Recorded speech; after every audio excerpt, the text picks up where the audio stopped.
Ọ na-ewutebe m ma m bịafụ ndị Igbo be anyị gbapụrụ Nigeria because of gịnị bad system wee jebe obodo oyibo ije gba mbọ, and ife o jewere obodo oyibo afọ ime bụ ka ọ chụta ego for a better life for ụmụnne ya ma nne na nna ya. A lot of people are looking up to him. Ife iji wee gbapụ na Nigeria because of gịnị na the system efavor mụ na gị na-abụ. That is why I ji akwụgharị all over the world na-anasa mpa every day by day, na-ejekwe n'obodo oyibo na-ekpomasị nwa onye ọcha, na-eficha ndị ọcha ike, na-alụ ma ọrụ dịgasị isi iche ma cleaning ma ndị na-asụ ozu alụ. All because na system anyị adịrọ mma.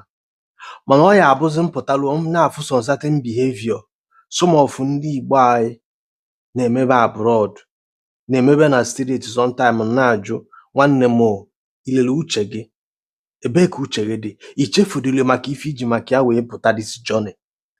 Na ife a mere na India, ama m na unu anụghị ya from punch ya report gị because afụgo m that news ma ife a na-akọ before now wee fịa na punch ebe ọ sị that na 2 Nigerians buy friend over a woman in India.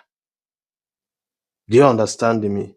Na one bụ mkpọ afa nna ya ya ihe mma akpa afọ ya bụ nke ọzọ bụ Emeka, ịghọtago? Then nke ọzọ bụ Samuel. Na kedu ife na-ese na fa nọ na mmemme afọ ka a na-eme argument dị alfa ọ bụrụ because of nwaanyị, ịghọtago? Chukwudị na Samuel after the mmemme wee sosie Emeka, ịghọtago, na wee kụrụ ya debe n'ala. Do you understand? And according to ife nna na anọ na arrest gofa na onye egburu egbu anwụọla. Na mpụtazie na afọ all these things ana m ajụ onwe m, gị nwa bụ onye Igbo nọ n'ụzọ ije, ichetekwere na ọ dịrọla amụ mma wee kpọdo isi n'ala?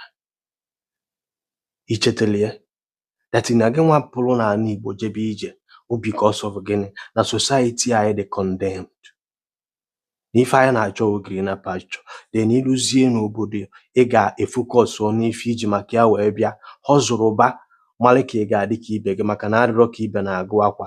Ị nọrọ ebe afọ ọ bụrụ nwaanyị juru n'ụwa niile, there is many fishes in the liver, bụ na 5,000 ị ga-achịfe aka na abụ 10,000 ikporo wee nụ ọbụla ị chọrọ ka iji because of nwaanyị wee gbuo nwanne gị because of argument. Unu wee nọkọzịa wee chụba anya bụ Emeka